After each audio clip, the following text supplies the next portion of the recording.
Hello, Wednesday evening, I'm Roger Johnson. Welcome to North West Tonight. Thanks for joining us. Our top story. An inquiry's told that the Southport killer was judged no risk to others just 6 days before the murders. An expert said that that assessment by mental health professionals was inadequate and wrong. Also tonight, a victim of a grooming gang tells us she won't step down from the abuse inquiry as the row about it deepens. Talk is cheap, the cafe offering a discount if customers lock their phone away and chat to a friend instead. My phone's constantly ringing. I can guarantee you in these 10 minutes I've probably got about 10 missed calls. There's no doubt. Yeah. Walking in rhythm, moving in sound. Black Beat, a new exhibition celebrates the black music pioneers of Liverpool 8. And while we should avoid the effects of Storm Benjamin, it is getting colder towards the end of the week. I'll be back at the end of the programme.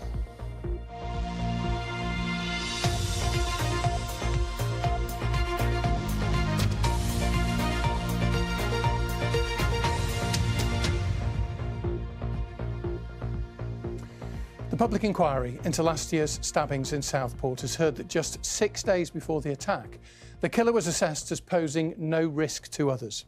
An expert today said that that was wholly inappropriate and wrong.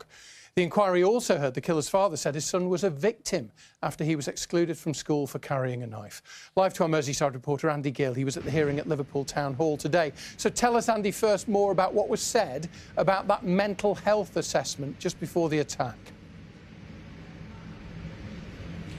Well, the inquiry, Roger, today heard from Dr. Tina Irani. She's an independent consultant child and adolescent forensic psychiatrist, and the inquiry has asked her to look at the mental health assessments carried out on Rudder Kebano in the run-up to the attack. A lawyer for the inquiry asked her about an assessment by the local Child and Mental Health Service, CAMS, 6 days before the attack, and part of that assessment read, poses risk to others, none. Dr. Irani was asked if that was wholly inadequate and wrong, and she agreed. By that stage, it was known that Rudder Kebano had taken a knife into school, for example. Dr. Irani said the assessments by the CAMS service and its forensic equivalent were both inadequate. She agreed that by 2022 to 2024, CAMS was focused on the risk that Rudder Kebano posed to himself and not enough on the risk that he posed to others. And Andy, as we mentioned at the start of the programme, the inquiry also heard that the killer's father described him as a victim when he was excluded from school. Yes, Rudder Kebano was excluded from Range High School in Formby in October 2019 because he took a knife into school. And the inquiry today heard from the head teacher, Michael McGarry. As part of his evidence, the inquiry was shown an email from Alphonse Rudder Kebano, Axel Rudder Kebano's dad. And he said his son had taken a knife into school because of what he called a gang culture at the school, and the school had taken the shortcut option of blaming the victim. The email read, "One must be terrified to carry a weapon knowing it is extremely dangerous. He, Axel, deserves credit to have reported himself to carry a knife and with it a second chance to stay at the school. He is a good boy, I know him." The head teacher, Mr. McGarry, was asked if he recognised that description of the school from the father's email, and he replied, absolutely not.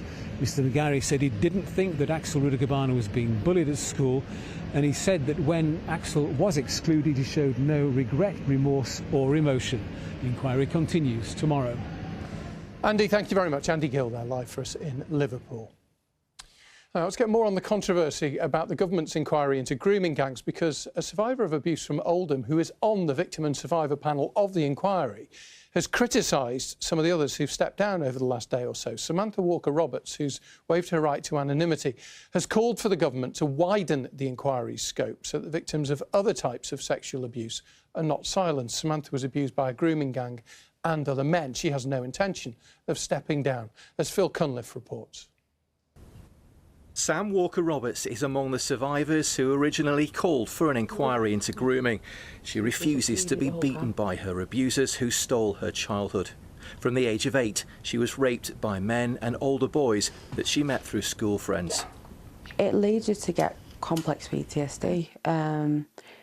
You end up suffering with triggers, nightmares, anxiety going out.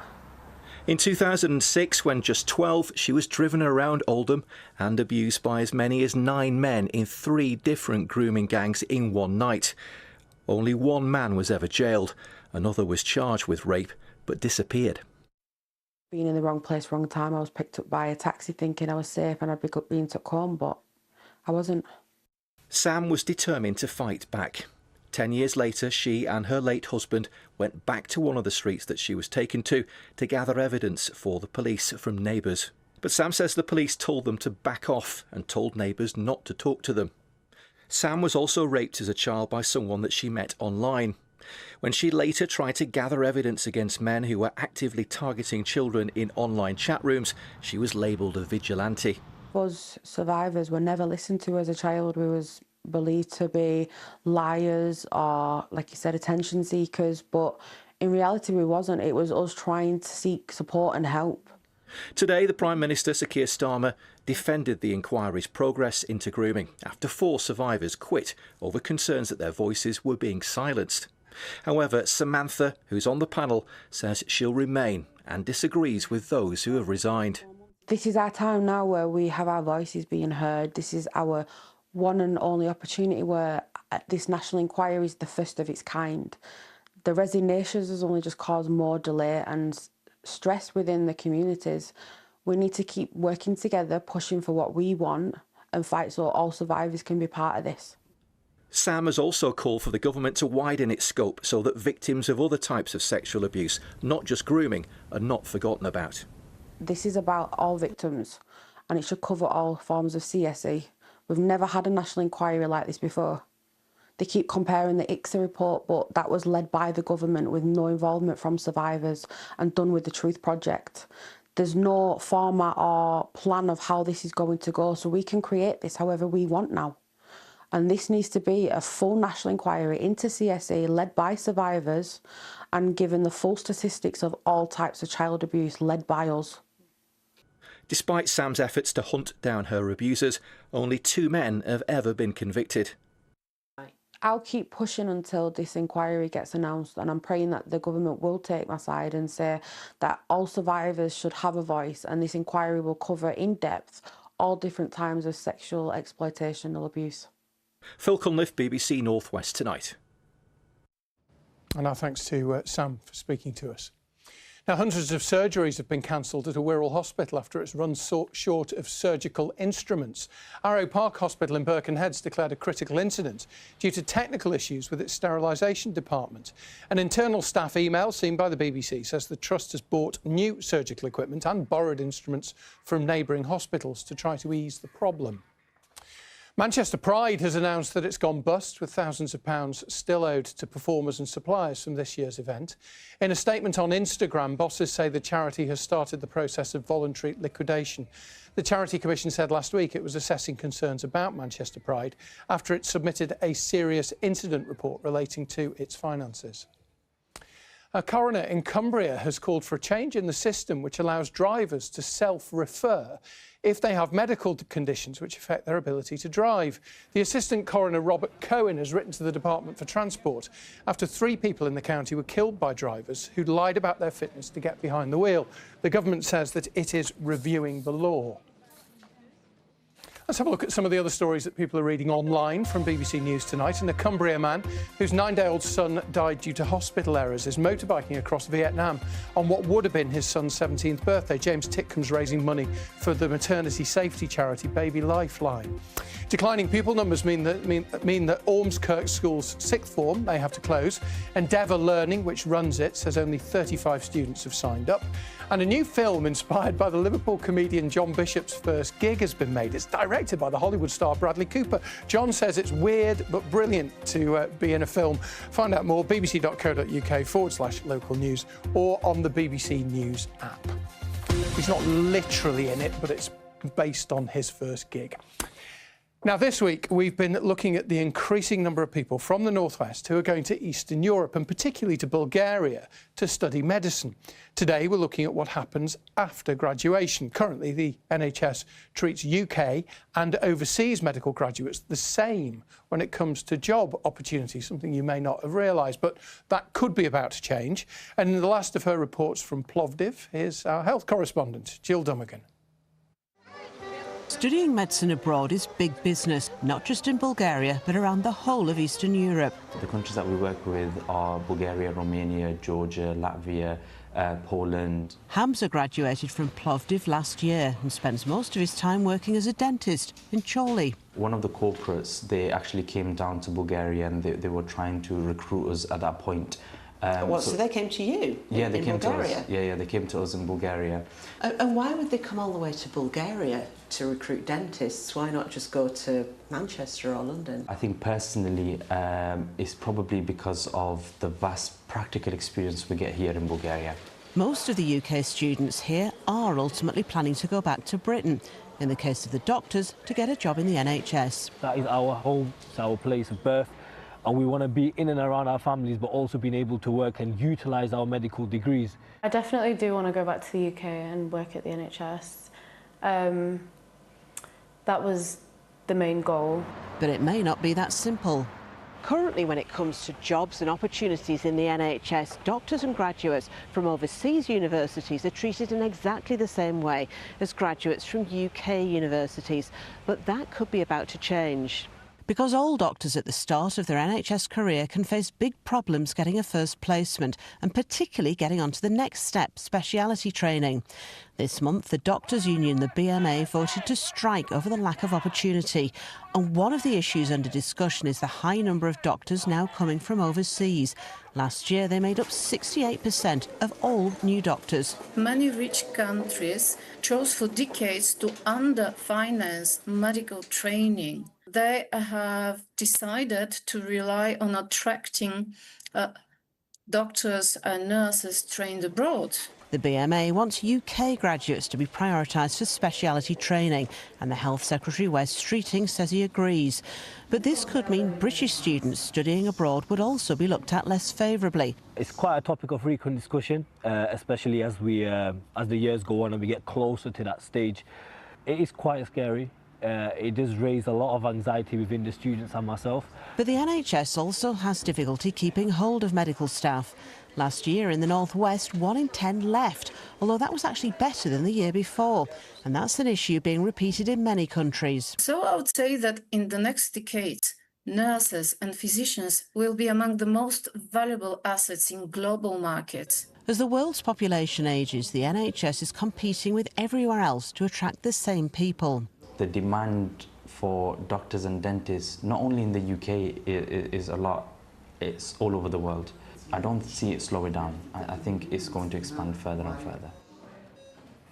That was the last of Jill's report. She's here. A lot of people, me included, were quite surprised by some of the things you found out, and you've had a big response to it. We have, yes. A lot of people are very surprised and interested to hear about students like Mohammed and Freya going abroad. And by the way, many thanks to them and everybody else who took part in this series.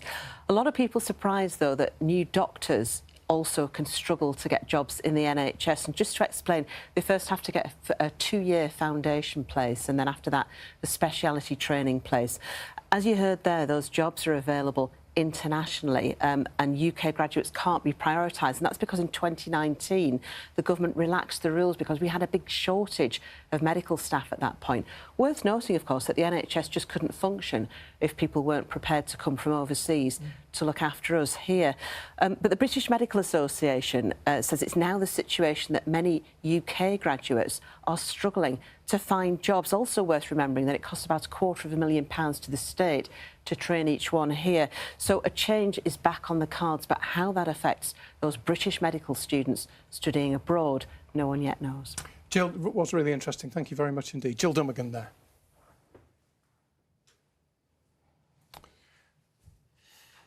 It's really rude, isn't it? You should be talking to someone else, but you are fixated by your phone. Don't know who he is, but anyway. we all know what it's like from one side or other of the fence. So now it is an offence in some ways, isn't it?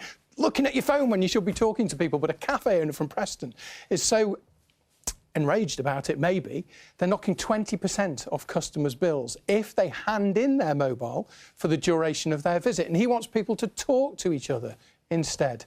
Yunus Muller reports, but did he hand in his phone? The stop in Chai Stop, an invitation to drop in. But should we also be talking about Phone Stop? At this cafe in Preston, they want you to chat. This so-called phone jail is where to leave your mobile. On a quiet morning, Farzana popped in.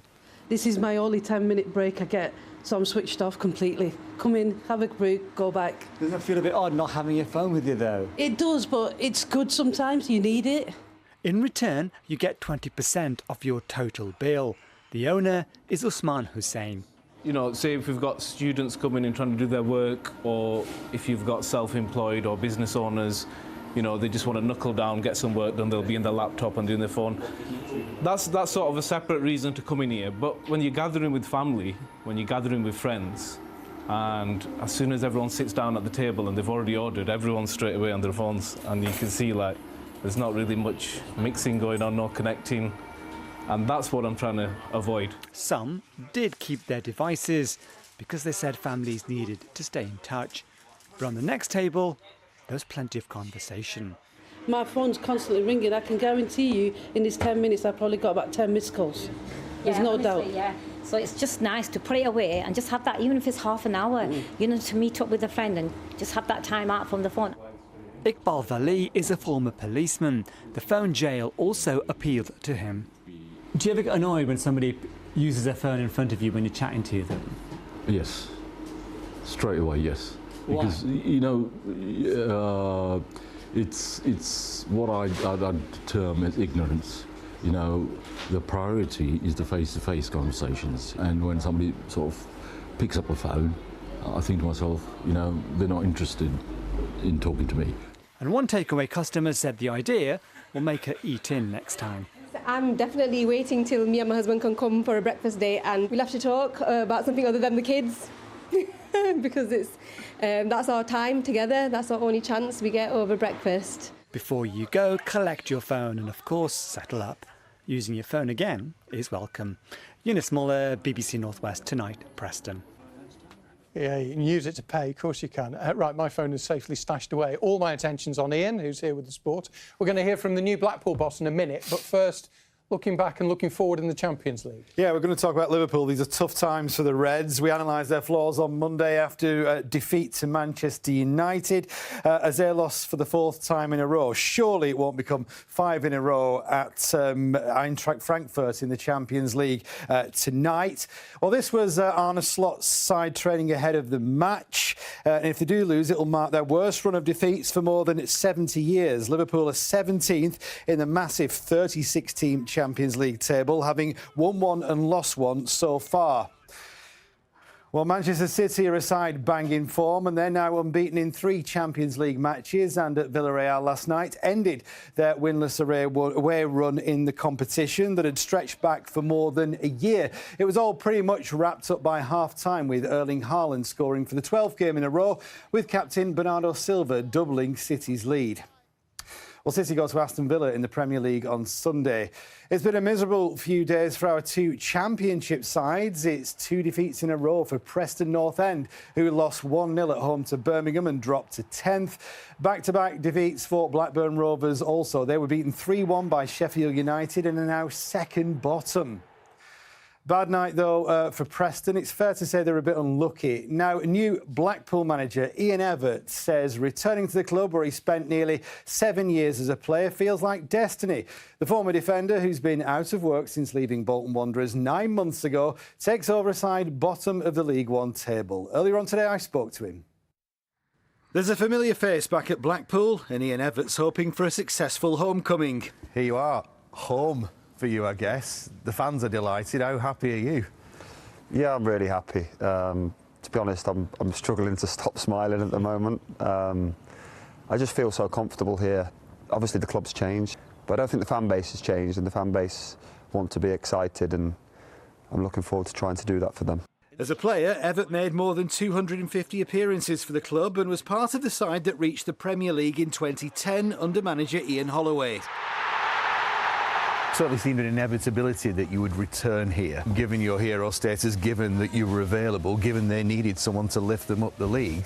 There has almost felt like this was destiny. I've always felt like I was going to come back here one day. Fundamentally, ever since I left, I've been a bit of a Blackpool fan, so I took no pleasure in how this season has gone so far. There's a lot of hard work to be done, but this club certainly shouldn't be where it is right now. So far in his managerial career, he's led Barrow to promotion into the EFL, Bolton to promotion to League One, and also won the Football League trophy there. He left in January. My record speaks for itself. I don't need to justify that. I've had a very good 6.5 years in management, and hopefully now I can come here a more completed head coach. First up for Ian Evatt's Blackpool is Peterborough away this weekend. Then they've got an FA Cup game, and then it's back here to Bloomfield Road for Cardiff City. They've got to get out of the trouble that they're in and see where it takes them for the rest of the season. Injuries are horrible. He's got a tough job initially because he's got 8-9 players who would be first teams, who would be starting in the treatment room. So it's going to be difficult and it might be tough before it gets better. Ian Holloway, your old boss, is at Swindon now, doing a good job there in League Two. Has he been in touch? Yeah, the gaffer messaged me this morning. Weirdly, that group and that era have a WhatsApp group still, and we still speak regularly. That's, you know, how magical it was and how close our connection was. But I've got to say, I'm super excited at this chance and super excited to get to work. Good luck to him. 3 Ians in that report, and they say the name Ian is dying out, Roger. Ian Evatt, incidentally, had an almost 50% win rate as Bolton manager, so it would be a surprise if he didn't get them up that table. Funny you know that statistic. Ian, thank you very much. Spoken like a true Bolton fan. The Beatles, Gerry and the Pacemakers, The Searchers, famous names, of course, and everyone knows the bands which came out of Liverpool's Merseybeat scene. But what about the Chants and the Harlems? They were just 2 of the many black acts which emerged from the Toxteth area of the city around the same time. And their stories are now the subject of a new exhibition at the city's Victoria Gallery. Ganan Adamu from BBC Radio Merseyside has been for a look round.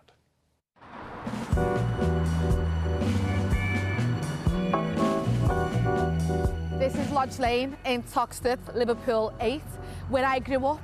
Now, a lot has changed since I was a kid. It is now the home to Syrian, Lebanese, Ethiopian, Somali restaurants, just to name a few.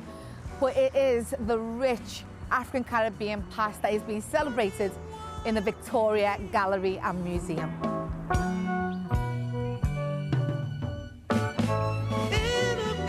The show's called Toxteth, the Harlem of Europe. The bands that nearly made it, like the Chants, the Harlems, and the band that did the real thing.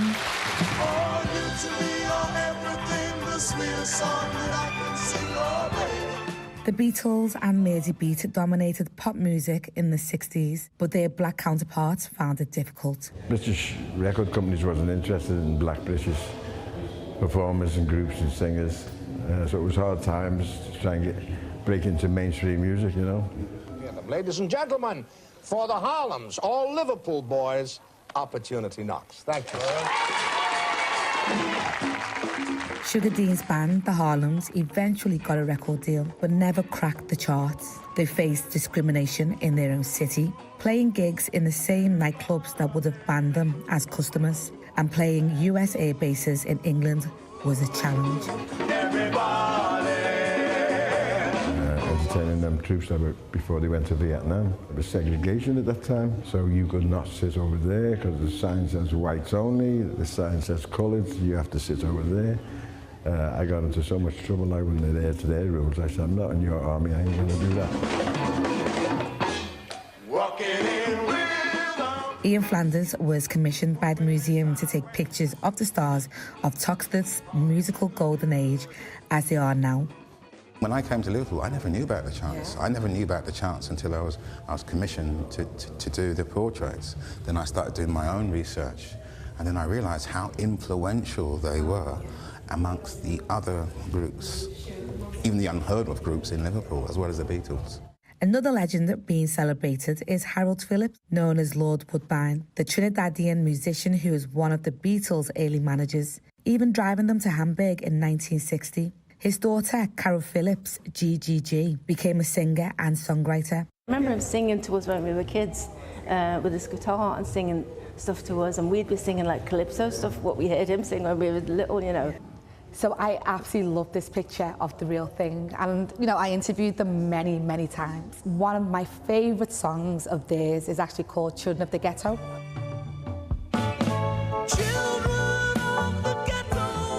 It represents and talks so much about life in Toxteth.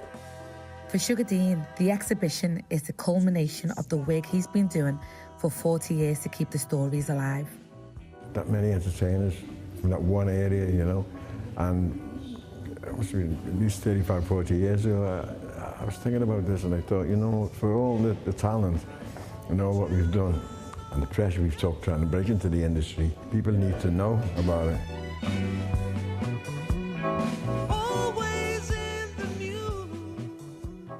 Ganan Adamu with that report. The exhibition is at Liverpool University's Victoria Gallery and Museum until next August. Right, on to the weather quickly. Keely, good evening to you. There's a storm on the way, but we might just escape it, yeah? Yes, I think we will. Storm Benjamin has been named by Meteo France, but the warnings are to the south of us, so not for the northwest of the UK. This was Liverpool waterfront at lunchtime today. Some lovely blue skies, and then a double rainbow in Lancashire today. You can see how the second one is a little bit paler, and the colours are in reverse. Keep your pictures coming into the Weather Watchers page or on social media. So while Storm Benjamin affects the south of the UK, we're going to be in a mix of variable cloud, a few showers, and it will be a bit breezier, but it will improve later in the day. So that's that area of low pressure tracking to the south of the UK. A few showers on Friday and then a northerly plunge for the weekend. So something a bit like autumn coming up. As we move through this evening and overnight, cloud will increase from the south, throwing a few showers ahead of it. This rain skirting into the south and the east later in the night as temperatures drop back to around 6 or 7 degrees. The breeze will pick up, particularly for the Isle of Man, where we'll keep some clear spells, and for Cumbria too. That early rain will move away, but in the flow there will be a fair few showers around through tomorrow. A fairly breezy day as well, but you can see something of an improvement later in the day, drier and brighter with temperatures at around 11 or 12 degrees. Looking further ahead into Friday, this small little feature will bring a few showers through the day on Friday, and then by the end of the day, a cold northerly plunge. It'll be chilly and breezy over the weekend, with the best of any sunshine through the day on Saturday, Roger. Good news. Keely, thank you very much. That's it from us for this evening. Steve's here with the late news for you at 10:30. But from all the 6:30 team, as always, have a great evening and thanks for watching. Good night.